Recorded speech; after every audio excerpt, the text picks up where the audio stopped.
os dois problemas existem.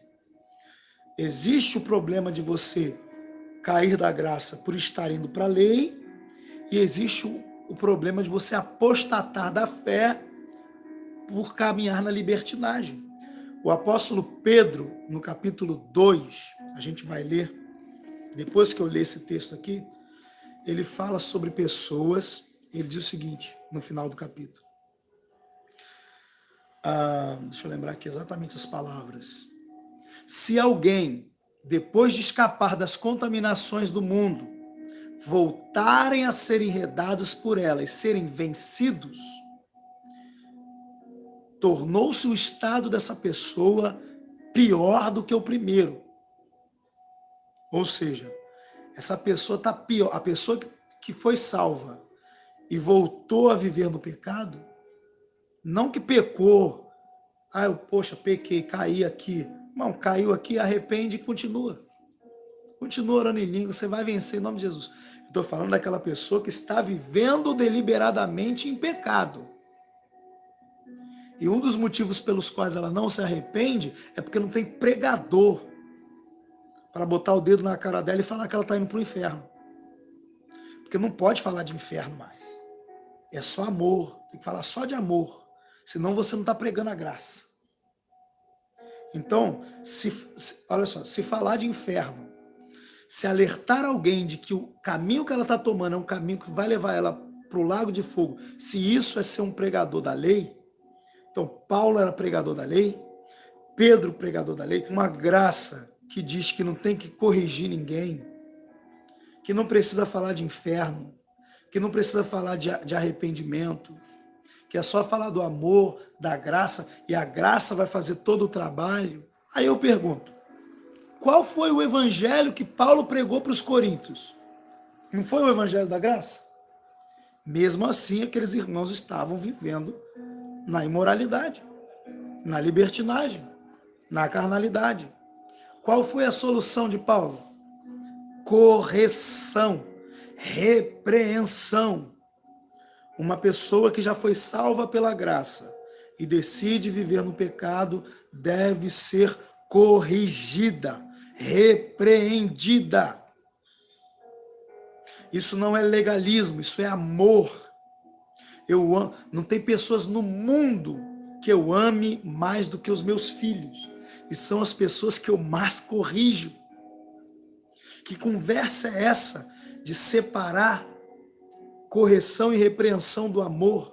Correção e repreensão é amor, querido. Deus corrige e repreende o filho que ama. Aí eles falam assim, não, mas tem que falar da bondade de Deus. Fala da bondade de Deus, porque a bondade de Deus é que conduz ao arrependimento. Amém. Só que uma pessoa que já ouviu a graça e está transformando a graça em libertinagem, ela não precisa de ouvir mais da graça.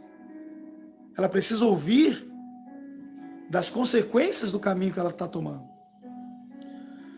Porque no próprio texto que eles citam, que é Romanos capítulo 2, que fala que a bondade de Deus me conduz ao arrependimento, na verdade o texto não fala isso. O texto fala assim, vocês estão ignorando que a graça de Deus vos conduz ao arrependimento. E por fazerem isso, vocês estão acumulando para si ira para o dia do juízo. Ou seja, a graça de Deus tem o poder de me levar ao arrependimento. De repente, uma pessoa que está no pecado e recebe uma cura, um milagre, ela vai se arrepender, sem precisar ouvir uma palavra de repreensão. Agora, pode ser que uma pessoa que está ali experimentando o favor de Deus, a bênção de Deus, mesmo enquanto vive no pecado, porque muitas vezes a pessoa está vivendo errado e Deus ainda vai lá, abençoa, cura. Para quê? Para que a pessoa, poxa, eu aqui todo errado e Deus ainda está demonstrando bondade para comigo. Aí sabe o que aquela pessoa faz em vez de se arrepender? Então é porque eu estou na graça. Deus não leva em consideração o meu pecado. Aí a pessoa continua pecando. O que essa pessoa fez? Ela ignorou que a graça, que a bondade de Deus conduz ela ao arrependimento. Por que ela ignorou isso? por causa desse outro texto que está na mesma carta aos Coríntios, aos Romanos, que eu vou ler agora, veja. Romanos 11, 22. Considerai, pois, a bondade de Deus e também a severidade de Deus. Para com os que caíram, severidade, mas para contigo, bondade, se permaneceres na bondade. Do contrário, você também vai ser cortado. E aí? Paulo está mandando considerar a bondade de Deus e também a severidade de Deus. Sim, a bondade de Deus me leva ao arrependimento. Mas eu preciso considerar a severidade de Deus também. Eu preciso, irmãos.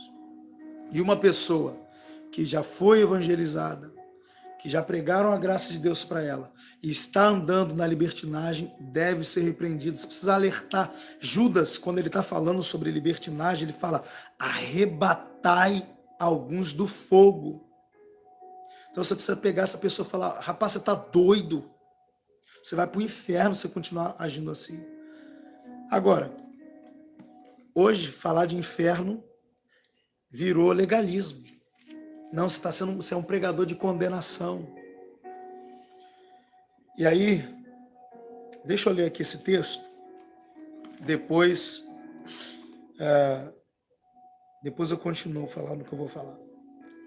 Hebreus 6 diz assim: porque é impossível que aqueles que já foram iluminados, provaram o dom celestial, se tornaram participantes do Espírito Santo, provaram a boa palavra de Deus, os poderes do mundo vindouro, e recaíram, sejam outra vez renovados para arrependimento, pois assim quanto a eles, de novo crucificam o Filho de Deus e o expõem ao vitupério. Porque a terra que recebe água da chuva, que muitas vezes cai sobre ela, e produz erva proveitosa para aqueles por quem é lavrada, recebe a bênção de Deus. Mas aquela que produz espinhos, aqui está falando da resposta que nós damos à graça de Deus. Essa chuva que a terra está recebendo é a graça. E aí o escritor está falando: olha, tem uma terra que recebe a chuva e produz bom fruto. Agora tem outra terra que recebe a mesma chuva, a mesma graça, mas produz espinhos e abrolhos. Esta é reprovada. Perto está da maldição, e o seu fim é ser queimada pelo fogo. Aí eu pergunto: você já viu terra ser queimada pelo fogo, querido? Que fogo é esse que o escritor aos Hebreus está falando aqui? Quando ele diz no capítulo 10 que se vivermos deliberadamente em pecado, já não resta sacrifício pelo pecado, mas antes uma expectativa horrível de fogo. Que fogo é esse, meu querido? Que fogo é esse? Qual é o fogo que vai devorar os adversários? Não pode falar de fogo, tem que falar da graça, tem que falar do amor. Paulo disse: considerai a bondade de Deus e também a severidade de Deus. Existem pregadores da graça hoje que só querem considerar a bondade e querem descartar a severidade. E estão trazendo desequilíbrio para a mensagem da graça. A mensagem da graça está desequilibrada por causa disso. E eu tenho encontrado dezenas e dezenas de pessoas vivendo na libertinagem, e quando você vai corrigir essas pessoas, elas usam as mensagens que elas ouvem como justificativa. Elas falam: ih, rapaz, não vem trazer correção para mim não, eu estou na graça, sai com essa condenação para lá, sai com essa lei para lá. Mas alguém aqui percebeu nessa live que eu não abri em Deuteronômio nenhuma vez? Não abri em Levítico, só estou lendo os textos dos apóstolos? Como que eu estou pregando lei se eu estou usando os textos de Paulo, de Pedro, dos apóstolos da graça, da nova aliança?